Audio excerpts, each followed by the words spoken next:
Assalamualaikum warahmatullahi wabarakatuh. Innal hamdalillah nahmaduhu wa nasta'inuhu wa nastaghfiruh wa na'udzu billahi min shururi anfusina wa min sayyiati a'malina. Man yahdihillahu fala mudilla lahu wa man yudlil fala hadiya lahu. Asyhadu an la ilaha illallah wahdahu la syarika lah wa asyhadu anna Muhammadan abduhu wa rasuluh la nabiyya ba'dah. Ya ayyuhalladzina amanu taqullaha haqqa tuqatih wa la tamutunna illa wa antum muslimun. Ya ayyuhan nasu taqu rabbakumul ladzi khalaqakum min nafsin wahidah wa khalaqa minha zawjaha wa bassa minhuma rijalan katsiran wa nisaa'a wattaqullaha alladzi tasaaluna bihi wal arham innallaha kana 'alaykum raqiba. Ya ayyuhalladzina amanu taqullaha wa qulu qawlan sadida yuslih lakum a'malakum wa yaghfir lakum dhunubakum wa man yuti'illaha wa rasulahu faqad faza fawzan 'azima. Amma ba'du fa inna asdaqal haditsi kitabullah wa khairal huda Muhammadin sallallahu alaihi wasallam wa syarrul umuri muhdatsatuha fa inna kulla muhdatsatin bid'ah wa kulla bid'atin dhalalah wa kulla dhalalatin finnar. Ayyuhal ikhwah rahimani wa rahimakumullah. Alhamdulillah allazi bi ni'matihi tatimmu shalihat. Pada malam hari ini Allah Subhanahu wa taala dengan nikmatnya dan dengan izinnya kita bisa melanjutkan ta'lim kita, membacakan kitab Masail Jahiliyah, ya ini sikap-sikap jahiliyah yang hendaknya kita ketahui untuk kemudian kita tinggalkan. Salawat dan salam juga senantiasa kita sampaikan kepada Rasulullah sallallahu alaihi wasallam, karena bagaimanapun setelah nikmat dari Allah Subhanahu wa taala, maka beliau adalah manusia pertama yang paling berjasa terhadap hidayah ini. Meskipun kita terpisah dengan beliau dengan ruang dan waktu juga, tetapi kita ada cinta, kita ada keterikatan dengan beliau sallallahu alaihi wasallam. Apa yang sekarang kita yakini, apa yang sekarang kita imani dan kita ikuti, tidak lain adalah apa yang dahulu diperjuangkan oleh Rasulullah SAW. Jadi apa yang sekarang kita yakini, kemudian kita amalkan, kita bela, bahkan terkadang kita rela untuk mengorbankan harta kita, kita rela untuk meninggalkan jabatan kita, tidak lain adalah itu seruan Rasulullah SAW. Kita imani dan kita ikuti. Dan semoga itu adalah bukti daripada iman kita. Karena kaum mukminin, orang yang beriman, tidaklah diseru oleh Allah Subhanahu wa taala melainkan sami'na wa ata'na. Ya. Oleh karena itu sudah sepatutnya kita bersalawat kepada beliau sallallahu alaihi wasallam. Ikhwatal iman rahimani wa rahimakumullah, kita lanjutkan membacakan permasalahan jahiliyah yang ke-15. Kemarin sudah kita bacakan dan kita jelaskan sedikit tentang poin yang ke-15 ini, dan dalam kesempatan malam hari ini kita sedikit ulas dan membacakan syarah daripada Syekh Shalih Ibnu Fauzan hafizallahu ta'ala. Kita sampai kepada perkataan beliau, Wallahu jalla wa ala yubayyinu anna al-illata laysat ma yaqulun. sebelumnya bahwasanya di poin yang ke-15 ini bahwasanya orang-orang yang menolak kebenaran mereka itu beralasan dengan suatu uzur, akan tetapi uzur ini adalah uzur yang batil di sisi Allah Subhanahu wa taala. Di antaranya adalah mereka tidak faham, mereka tidak sependapat dengan apa yang dibawa oleh Rasulullah SAW. Dan ini terjadi kepada setiap umat. Ini termasuk sikap jahiliyah yang terjadi berulang kali, bahkan sampai saat ini pun ada orang-orang beriman yang mana mereka terjangkiti di antara benih-benih jahiliyah. Kemudian saya mengatakan di sini di dalam menanggapi atau menjelaskan firman Allah Subhanahu wa taala tentang perkataan orang-orang musyrik atau orang-orang Yahudi ketika mereka diseru kepada Islam, mereka mengatakan wa qalu qulubuna ghulfun. Mereka mengatakan hati kami tertutupi. Dan sudah dijelaskan makna daripada al-ghulf ada dua. Yang pertama adalah mereka tidak faham. Ini yang pertama, makna yang pertama. Hati kami tertutupi sehingga kami tidak memahami apa yang engkau seru. Ini perkataan orang-orang jahiliyah. Kemudian yang kedua, mereka beralasan dari kata al-ghuf, maknanya adalah kami ini sudah penuh dengan ilmu. Ini karena ahlul kitab, orang-orang Yahudi. Jadi ketika mereka diajak kepada kebenaran, mereka beralasan kami sudah penuh dengan ilmu. Kami sudah lebih berilmu daripada kalian, sehingga kami tidak butuh terhadap seruan kalian. Ini pun terjadi ketika kita mendakwahkan al-haq, mendakwahkan sunnah, yang kita bawakan Al-Quran, kita bawakan al-hadis, maka dengan mudahnya mereka mengatakan kami lebih dulu lahir daripada kalian dan kami tidak menjumpai apa yang kalian seru ini. Ini banyak terjadi di tengah-tengah keluarga kita ketika kita berdakwahkan, kita mendakwahkan tauhid, kita mendakwahkan sunnah, ucapannya mirip-mirip seperti ini, ya. Di antaranya adalah kalau orang Jawa mengatakan tidak umum, tidak lumrah. Itu orang-orang yang ada, orang-orang sepuh maksudnya, tidak pernah mengajarkan seperti ini. Kok kamu pulang dari kerja membawa ajaran seperti ini dan sebagainya. Ini sudah tabiat. Mereka pasti akan menolak segala seruan yang tidak berlaku di lingkungannya. Ini orang-orang jahiliyah juga seperti itu. Mana daripada al-ghulf? Ghulf salah satunya adalah mereka menganggap hatinya ini sudah penuh dengan ilmu. Kami sudah lebih tahu daripada kalian. Nah, oleh karena itu saya mengatakan di sini, maka Allah Subhanahu wa taala menjelaskan bahwasanya illah sebab penolakan mereka itu laisat ma yaqulun. Bukan seperti apa yang mereka katakan. Balil illatu annallaha la'anahum bisababi kufrihim.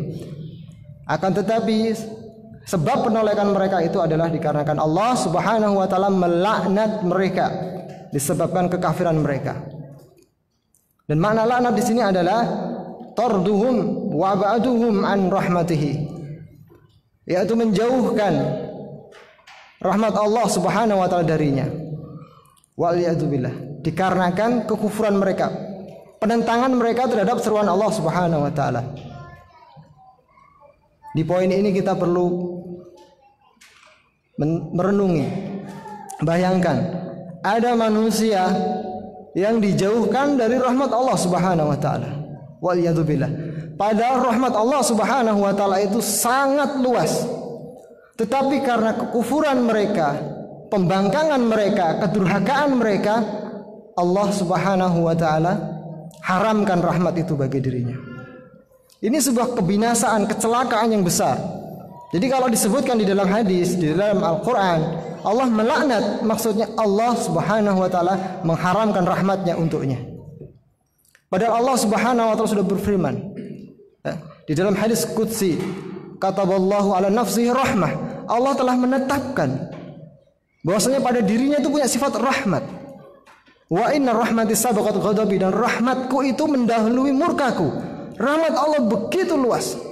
Bahkan disebutkan satu rahmat Allah Subhanahu wa taala yang diturunkan ke bumi ini, yang dibagi kepada seluruh makhluk, sehingga di sana ada hewan yang karena rahmat Allah Subhanahu wa taala ini punya naluri melindungi anaknya.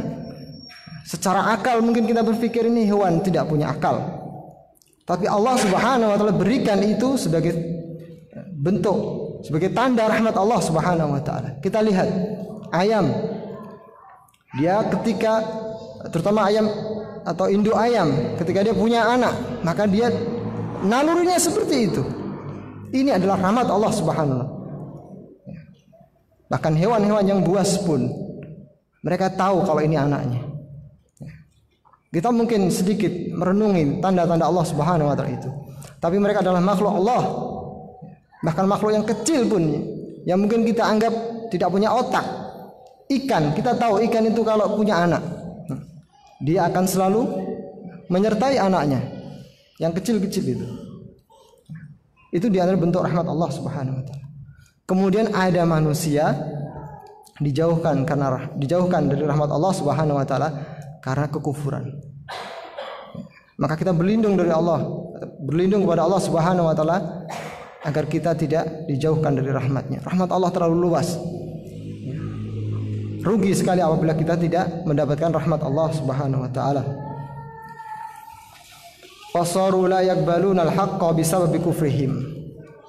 Ya, karena sebab ini, karena sebab mereka kufur, karena sebab mereka dijauhkan dari rahmat Allah, mereka tidak menerima kebenaran. Kemudian saya mengatakan fal ba'u sababiyatun. Ba dalam lafaz bal la'anahumullahu bikufrihim, akan tetapi justru karena Allah melaknat mereka bikufrihim, bi di sini itu adalah ba sababiyah yang menunjukkan karena. Jadi Allah melaknat mereka bikufrihim karena sebab kekufuran mereka. Fasaru la yafqahuna qaular Rasul sallallahu alaihi wasallam. Karena sebab ini mereka tidak memahami perkataan Nabi Muhammad sallallahu alaihi wasallam. Ini di antara sebab manusia tidak memahami, tidak menerima hadis Nabi sallallahu alaihi wasallam.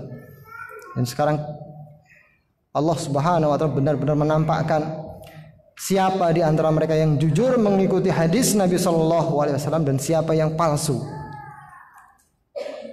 Dunia sekarang serba terbuka sehingga Allah Subhanahu wa taala dengan mudah menampakkan kebaikan dan dengan mudah pula menampakkan keburukan. Dalam permasalahan yang jelas sekali, saya ulang-ulang di sini, masalah musik. Saya sampai heran melihat manusia yang mengatakan tidak mau mengharamkan musik dengan beralasan karena masih ada ulama yang membolehkan. Mana itibaknya kepada Rasul sallallahu alaihi wasallam? Padahal hadis ada. Tapi kenapa mereka tidak mau cukup dengan hadis itu? Maka di situ adalah letak bagaimana dia beradab, bagaimana dia berakhlak dengan Rasulullah sallallahu alaihi wasallam. Berarti di situ dia tidak punya adab. Padahal Allah Subhanahu wa taala sudah mengatakan ya ayyuhalladzina amanu la tuqaddimu baina yadayillahi wa rasulih. Wahai orang-orang yang beriman, janganlah kalian mendahului Allah dan Rasulnya. Ayat ini jelas. Maka saya sedikit memaklumi kenapa. Karena ternyata yang berkata adalah mereka yang memang tidak punya background thalabul ilmi, mantan artis kemudian dielulukan menjadi duat. Faham, mafhum. Kalau dia tidak punya pondasi di dalam keilmuannya, perkara-perkara seperti ini adalah perkara-perkara yang sangat mendasar di dalam belajar agama Allah Subhanahu wa taala.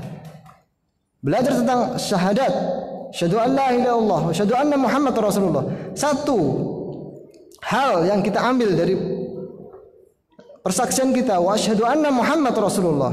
Saya bersaksi Muhammad itu utusan Allah. Yang namanya utusan itu pasti membawa risalah, membawa pesan.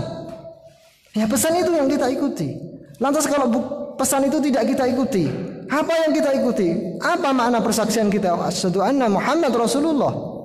Hal yang sangat mendasar. Kemudian disebutkan di dalam Al-Quran banyak sekali perintah Allah Subhanahu wa taala yang mewajibkan kita, ya, idza qadallahu wa rasuluhu amran ayyakuna lahumul khiyaratu min amrihim. Jika Allah dan Rasulnya sudah menetapkan suatu urusan, maka tidak ada pilihan lain.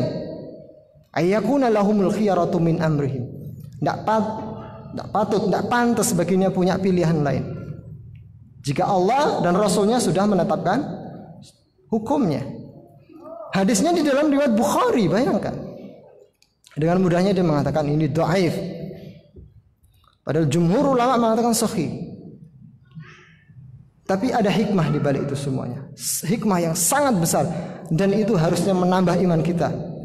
Ternyata shadaqa Rasulullah sallallahu alaihi wasallam.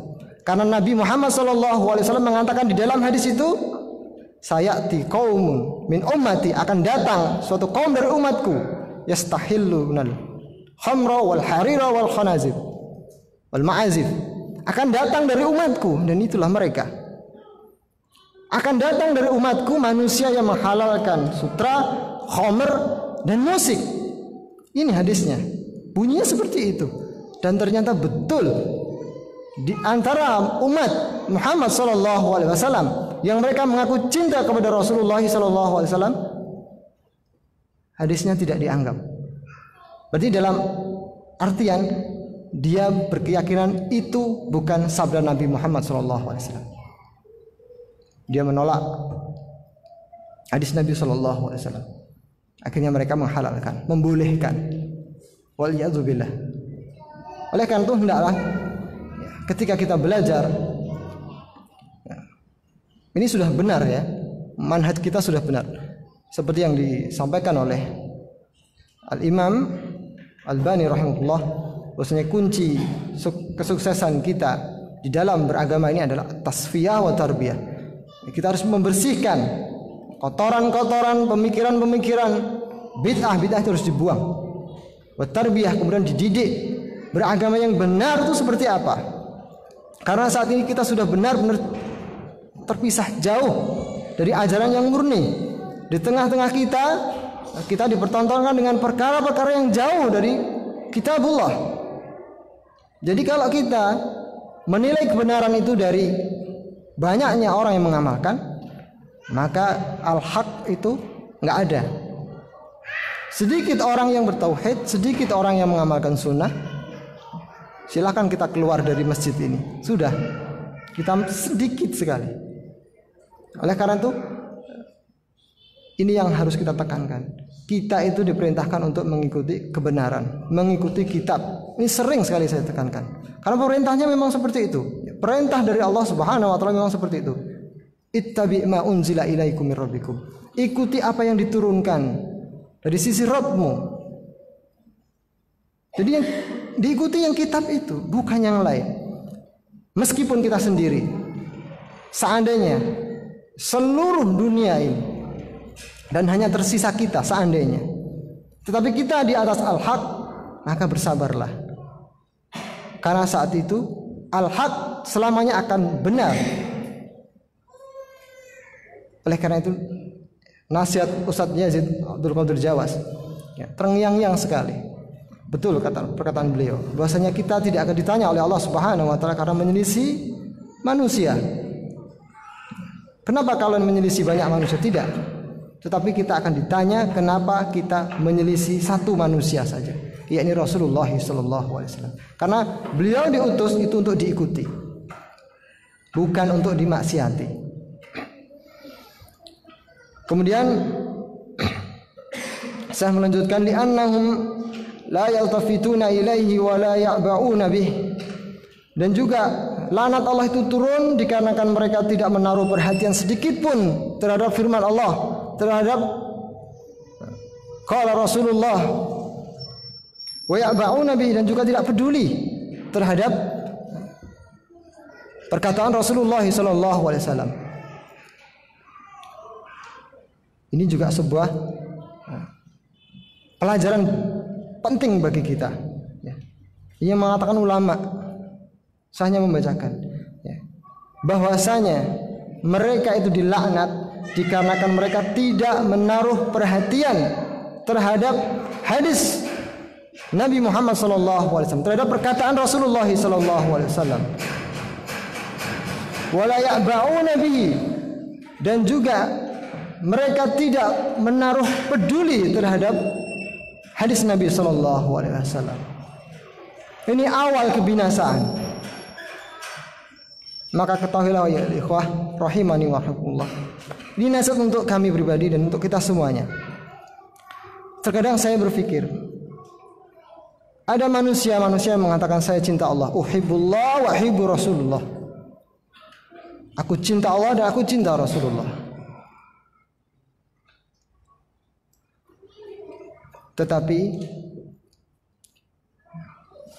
dalam sehari, dalam hari-harinya, ketika terlewatkan satu hari yang di dalamnya tidak dia baca qala Allah, dia tidak baca qala Rasulullah, kemudian dia merasa santai. Saya heran dengan orang-orang seperti ini. Ketika dia mengatakan aku cinta Allah, aku cinta Rasulullah, tetapi berlalu satu hari, berlalu begitu saja tanpa dia membaca qala Allah dan tanpa membaca qala Rasulullah. Kemudian dia tetap membusungkan dadanya, dia menganggap saya orang baik.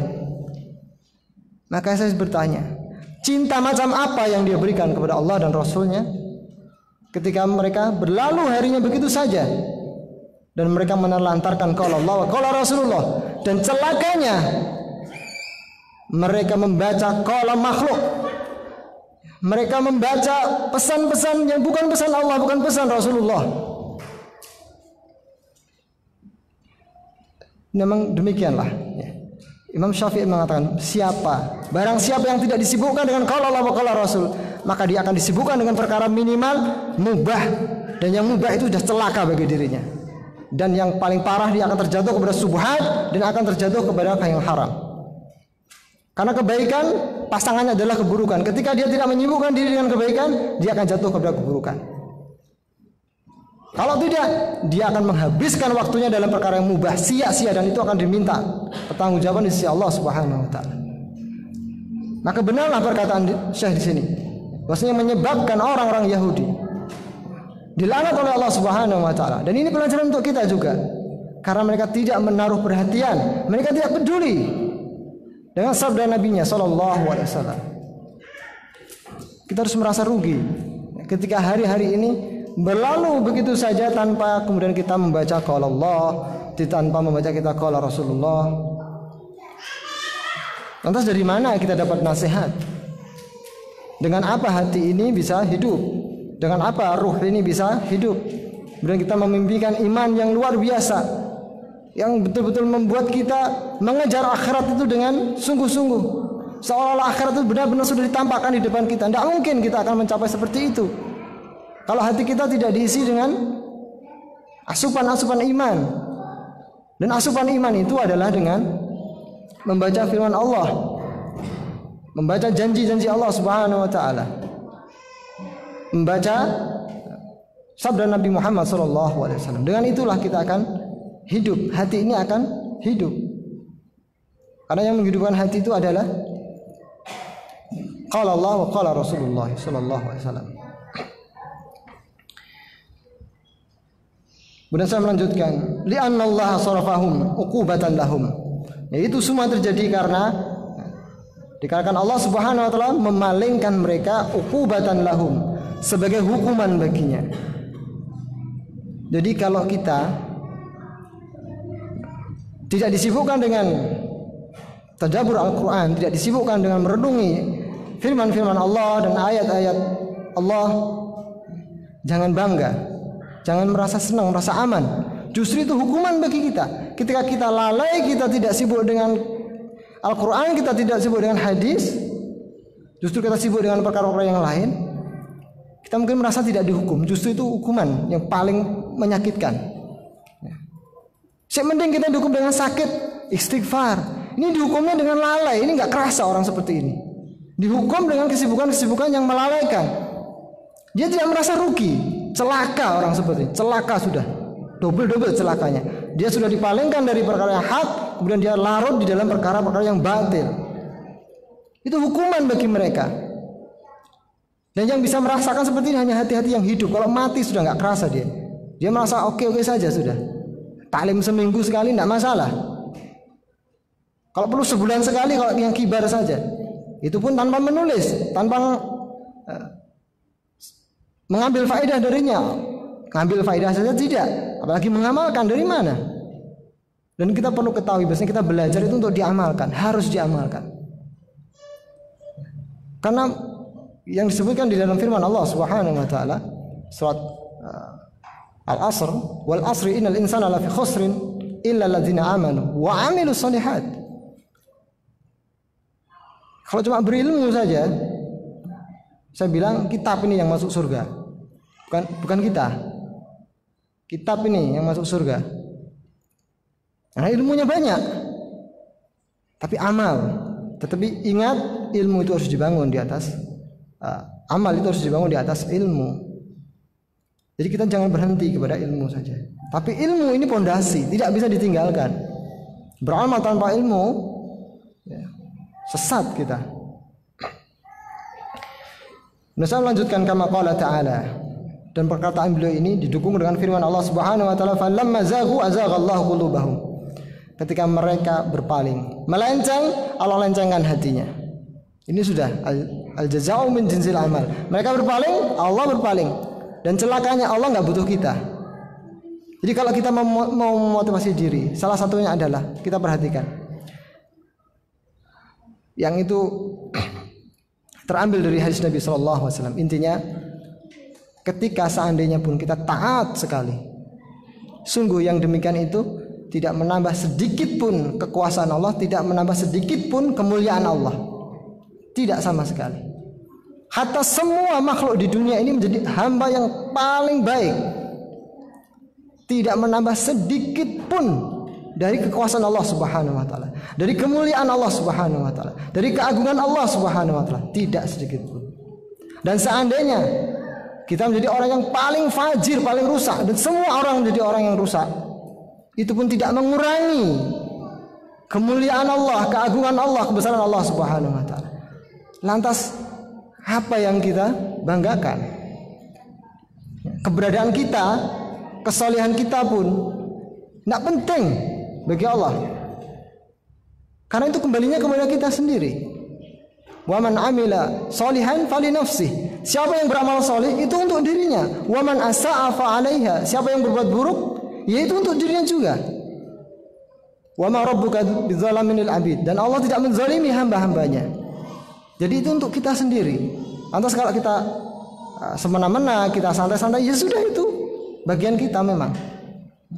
Karena Rasulullah mengatakan kullukum muyassarun lima khuliqalah. Setiap kalian itu dimudahkan jalannya kepada tujuan penciptanya. Kalau memang tujuan kita tuh kerak neraka, ya sudah, kita akan dibuat naudzubillah min zalik.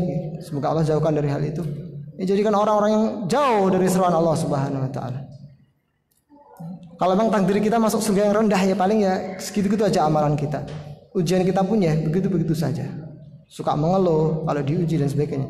Tapi kalau memang Allah Subhanahu wa taala ingin meninggikan derajat kita, ya, pasti Allah akan memberikan ujian-ujian, jalan-jalan yang ditempuh oleh orang-orang yang tinggi. Jadi sebenarnya apa yang kita jalani sekarang itu potret, ya, potret kedudukan kita nanti di akhirat bagaimana. Karena Rasulullah sudah mengatakan kullukum muyassarun lima khuliqalah. Setiap kalian itu dimudahkan kepada tujuan penciptaannya. Nah, maka bersyukurlah, ya, berharaplah, ya, kalau kita dimudahkan dalam ketaatan, ya, mudah taklim, mudah beramal, mudah memaafkan, mudah memberi uzur dan sebagainya dari perkara-perkara yang baik, bersyukurlah. Ya, semoga itu tanda di antara tanda-tanda kebaikan. Ya, karena Rasulullah sudah mengatakan kullukum muyassarun lima khuliqalah. Apa yang mudah bagi kita itu ternyata bagian kita. Dan yang jadi catatan adalah kita tidak tahu takdir kita nanti, sehingga tidak ada alasan, ya sudahlah, saya gini-gini saja. Mungkin memang saya levelnya surga rendah. Jangan. Ini salah dalam memahami rahmat Allah Subhanahu wa taala. Bahkan Rasulullah mengatakan jika kamu minta surga, minta firdaus. Kemudian Duh, minder masa orang kayak saya masuk minta Firdaus. Jangan ya. Ketika antum minta dan Allah kabulkan, maka Allah akan sediakan jalan-jalannya untuk bisa sampai ke Firdaus itu. Dan itu mudah bagi Allah. Awali dengan doa terus. Doa minta Firdaus. Maka kalau itu dikabulkan, Allah pasti buatkan jalan untuk kita sampai kepada Firdaus. Ada hadis yang serupa dengan ini, saya agak belum hafal lafadznya. Yang intinya adalah Allah Subhanahu wa taala menetapkan bagi seorang hamba al-manzilah, sebuah kedudukan yang tinggi di surga. Akan tetapi para malaikat melihat dari hamba tersebut, melihat amalan dari hamba tersebut tidak layak di makom itu. Maka apa yang terjadi? Allah Subhanahu wa taala turunkan ujian untuk orang itu, sehingga dengan ujian itu Allah naikkan derajatnya. Jadi kalau dari amalannya, amalan ibadahnya, dia tidak sampai ke level itu. Tapi nggak ada, bagi Allah tidak ada yang tidak mungkin. Allah berikan ujian baginya. Kemudian dia bersabar, dan karena sabar itu derajatnya diangkat oleh Allah Subhanahu wa taala. Jadi kalau sudah Allah tetapkan, ya, tidak ada yang mustahil bagi Allah. Pasti ada jalan untuk kita sampai ke situ. Dan doa itu pasangannya adalah ijabah. Ud'uni astajib lakum. Kalau antum belajar bahasa Arab itu jawab syarat. Ada syarat dan ada jawab syarat. Ud'uni astajib lakum. Berdoalah kepadaku, pasti kukabulkan. Nah, masalahnya kita tuh kadang malas berdoa. Ya. Tapi harus kita penuhi ya syarat-syarat berdoa itu. Kemudian penghalang-penghalang dari sampainya doa. Jangan makan yang haram. Kemudian jangan putus asa dari doa. Itu salah satunya yang menyebabkan akhirnya doa itu tidak dikabulkan oleh Allah Subhanahu wa taala, atau malas. Sudah 2 tahun berdoa, sudah 2 tahun capek nggak dikabulkan, berhenti. Ya sudah, terus berdoa. Karena pasangan daripada doa itu adalah ijabah. Kemudian faman lam yaqbalil haqq, maka barang siapa yang tidak menerima kebenaran, ibtalahullahu bil batil. Allah Subhanahu wa taala akan timpakan dirinya dengan kebatilan. Allah akan uji dia dengan perkara yang batil. Wasara ba'da dzalika la yaqbalul haqq, maka jadilah mereka tidak bisa menerima kebenaran, li'annahu yafsidul qalbuh, karena hatinya sudah rusak. Wal iyadu billah. Kama qala ta'ala, sebenarnya Allah Subhanahu wa taala berfirman, bal la'anahumullahu bikufrihim faqalilan ma yu'minun. Allah Subhanahu wa taala berfirman, akan tetapi Allah melaknat mereka disebabkan kekufuran mereka. Faqalilan ma yu'minun, dan sedikit sekali mereka yang beriman. Kemudian Allah Subhanahu wa taala juga berfirman, fa bizulmin minal ladzina hadu harramna 'alaihim thayyibatin uhillat lahum wa bisaddihim an sabilillah katsira. Ini juga pelajaran yang harus kita renungi ya. Dan dikarenakan kezaliman orang-orang Yahudi itu, Allah haramkan untuk mereka thayyibatin, kebaikan-kebaikan yang banyak. Uhillat lahum, yang dahulunya halal bagi mereka. Wa bisaddihim an sabilillahi katsira, dan juga karena mereka, ya, karena ulah mereka yaitu menghalang-halangi manusia dari kebaikan itu sangat sering sekali. Ini di antara sebab-sebab turunnya laknat Allah, yaitu mereka berbuat zalim, mereka menghalangi manusia dari jalan Allah, maka Allah timpakan kepada mereka kezaliman. Wa akhdhihimur riba, ini yang lanjutannya, dan dikarenakan mereka mengambil riba. Wa qad nuhu anhu, padahal mereka dilarang oleh Allah Subhanahu wa taala darinya. Ini pelajaran juga. Jangan sampai kemudian berpikir, dosa riba kan masih di bawah syirik, Allah masih mengampuni. Ilmunya ini tidak pada tempatnya. Dia tahu dosa besar itu paling besar syirik, tidak diampuni. Adapun yang dosa di bawah syirik, maka tahta masyiatillah, di bawah kehendak Allah. Kemudian dia melanggar, dia durhaka kepada Allah Subhanahu wa taala dengan memakai dalil. Ini salah kaprah. Allah murka ini. Ini orang-orang Yahudi kayak gini nih. Jadi mereka memaksiati Allah, memanfaatkan rahmat Allah, dan ini tercela. Allah kan Maha Pengampun. Kemudian mereka memaksiati Allah. Ya. Maka dengan sebab itu Allah lencengkan hatinya. Jangan sampai kita berpikiran seperti itu. Ya. Ketika bermaksiat kemudian mengatakan, ini kan masih di bawah kesyirikan. Ya. Kita belajar dosa syirik supaya kita tidak jatuh kepada kesyirikan, bukan supaya kita melakukan dosa lain selain syirik. Ini bodoh ini. Ya. Jangan sampai terbetik seperti ini. Pemikiran orang Yahudi nanti. Wa akhdhihim riba wa qatnuhu anhu. Dan dikarenakan mereka mengambil harta riba padahal mereka dilarang darinya. Wa aklihim amwal nasi bil batil, dan juga karena mereka mengambil harta manusia dengan cara yang batil. Yang intinya adalah dalam ayat ini Allah timbangkan laknat itu karena sebabnya mereka sendiri. Ya. Berbuat zalim, menghalangi dari kebaikan, melanggar larangan Allah Subhanahu wa taala. Yang dilarang justru dia terjang. Ini celaka. Hadza fil yahud, ini terjadi pada orang-orang Yahudi. Namun demikian, al-ibratu laisal ibratu bi umumil lafzi. Al-ibratu apa itu kaidahnya? Al-ibratu fi umumil lafzi la bi khususi sabab. Bahwasanya yang kita ambil pelajarannya itu adalah keumuman lafaz ini, bukan sebab terjadinya. Oke, ayat ini turun untuk orang-orang Yahudi. Sebabnya karena orang Yahudi. Tapi ini juga berlaku juga untuk kaum muslimin. Dan kita pasti, saya katakan pasti mengikuti pemikiran-pemikiran mereka. Sedikit ataupun banyak. Karena Nabi SAW telah bersabda, la tattabi'unna sanana man qablakum shibran bi shibrin, zira'an bi zira'in. Nabi Muhammad SAW yang bersabda, sahih dalam riwayat Bukhari, la tattabi'unna, yang belajar bahasa Arab pasti tahu. Rasulullah mengatakan, sungguh benar-benar kalian akan mengikuti sanana man qablakum, sunnah-sunnah, ajaran-ajaran orang-orang sebelum kalian. Shibran bi shibrin, sejengkal demi sejengkal, zira'an bi zira'in, sehasta demi sehasta. Jadi ya, bertahap. Beda-beda masa kita mengikuti gaya Yahudi itu. Dan Rasulullah mengatakan la tattabi'unna, pasti. Lafadznya itu takkidnya dua. La tattabi'unna, pasti kalian mengikuti ajaran-ajaran orang-orang sebelummu. Shibran bi shibrin, sejengkal mungkin, sejengkal demi sejengkal, zira'an bi zira'in, sehasta demi sehasta.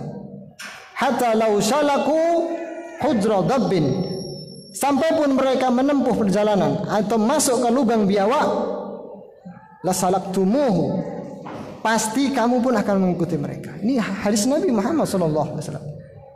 Kecuali yang dirahmati oleh Allah, dan kita berharap kita selamat, kita tidak masuk di dalam orang-orang seperti ini, yaitu mengikuti sunnah-sunnah Yahudi. Kemudian para sahabat mengatakan, "Qulna ya Rasulullah al-yahud wan nasar." Wahai Rasulullah, apakah yang Anda maksud orang-orang sebelum kita itu Yahudi dan Nasrani? Faman, bukan Rasulullah mengatakan faman. Ya nggak ada yang lain. Itulah mereka. Dan kita mempelajari Al-Quran, mempelajari hadis, ya, salah satunya supaya tahu ya, perkara-perkara dari perilaku-perilaku orang-orang yang menyimpang.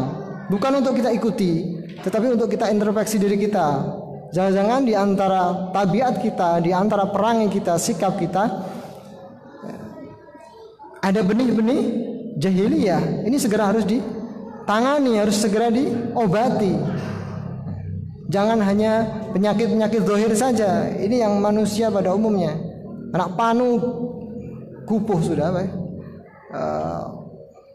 wah pokoknya nggak nyaman lah, langsung beli obat.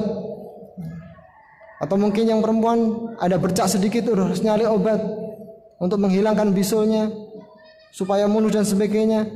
Yang laki-laki pun juga seperti itu, rambutnya kusut sedikit harus mencari minyak dan sebagainya di antara perkara-perkara dunia. Padahal Allah Subhanahu wa taala mengatakan, Rasulullah sallallahu alaihi wasallam mengatakan, "Innallaha la yanzuru ila suwarikum wa la ajsamikum." Allah tidak melihat jasadmu, tidak melihat fisikmu, rupamu dan fisikmu tidak dirubah, tidak dilihat oleh Allah Subhanahu wa taala. Karena hakikat dunia ini, ya ikhwan, secara zatnya tidak dipuji oleh Allah Subhanahu wa taala, bahkan dilaknat oleh Allah Subhanahu wa taala. Ad-dunya mal'unah. Rasulullah mengatakan, dunia itu dijauhkan dari rahmat Allah. Secara zatnya Kita tidak mulia dengan dunia itu. Kaya, miskin, ya, kurus, kering, gemuk, ganteng, jelek, di sisi Allah sama. Secara zatnya itu tidak menjadikan kita mulia di sisi Allah. Inna akramakum indallahi atqakum. Tapi nilai iman itu yang menjadikan kita mulia. Bilal dengan gelapnya kulitnya, maka di sisi Allah itu lebih mulia daripada orang-orang Rom atau orang-orang Persia yang mancung, yang putih. Di sisi Allah itu hina. Bahkan dunia ini pun tidak lebih berharga daripada sayap nyamuk. Rasulullah mengatakan, "Lau kanatid dunya tazinu indallahu janaha ba'udatin." Seandainya dunia ini senilai dengan sayap nyamuk. Bayangkan, dunia dibandingkan dengan sayap nyamuk. Seandainya, ini Rasulullah mengatakan, seandainya dunia ini punya nilai yang sama dengan sayap nyamuk, niscaya Allah Subhanahu wa taala tidak akan memberi minum orang kafir seteguk pun. Karena saking tidak berharganya, Allah pun masih memberi minum orang-orang kafir. Karena dunia setelah zatnya itu tidak mulia. Ad-dunya mal'unah, dunia itu terlaknat. Wa mal'unun ma fiha, dan terlaknat semua yang ada di dalamnya, dikecualikan cuma 3. Illa zikrullah wa alimun wa muta'alimun. Kecuali zikir kepada Allah, alimun, orang yang alim, orang yang mengajarkan, atau orang yang belajar, orang yang berilmu, wa muta'alimun, dan mereka yang mencari ilmu, wa man walah, dan apa-apa yang mendukung hal-hal sebelumnya tadi. Selain itu mal'unah. Jadi kalau kita kaya, kita pintar, kita sehat, kita kuat, tapi semuanya itu tidak mendukung kepada zikir kepada Allah, tidak mendukung kepada al-amru bil ma'ruf wan nahyu 'anil munkar, maka itu terlaknat. Ini yang berkata Rasulullah SAW. Jadi hidup kita itu, ya, kalau mau melihat seberharga apakah hidup kita, lihat, lihat apakah nikmat yang Allah berikan kepada kita ini sudah mengantarkan kita kepada 3 hal tadi, yaitu zikir, ingat, intinya ibadah kepada Allah Subhanahu wa taala. Kalau belum, berarti kita masih ada kesempatan, berusaha lagi. Jangan sampai kita masuk kepada yang dilaknat tadi. Wal iyadzubillah. Kita cukupkan. Kita anggap selesai, ya, masih ada penjelasan dari beliau. Insya Allah kita baca pada pertemuan berikutnya, karena masih banyak faedah yang dari ulasan-ulasan beliau ini. Allah alam bisawab. Dan kita tutup dengan doa kafaratul majelis. Subhanakallahumma wa bihamdika asyhadu an la ilaha illa anta astaghfiruka wa atubu ilaik. Assalamualaikum warahmatullahi wabarakatuh.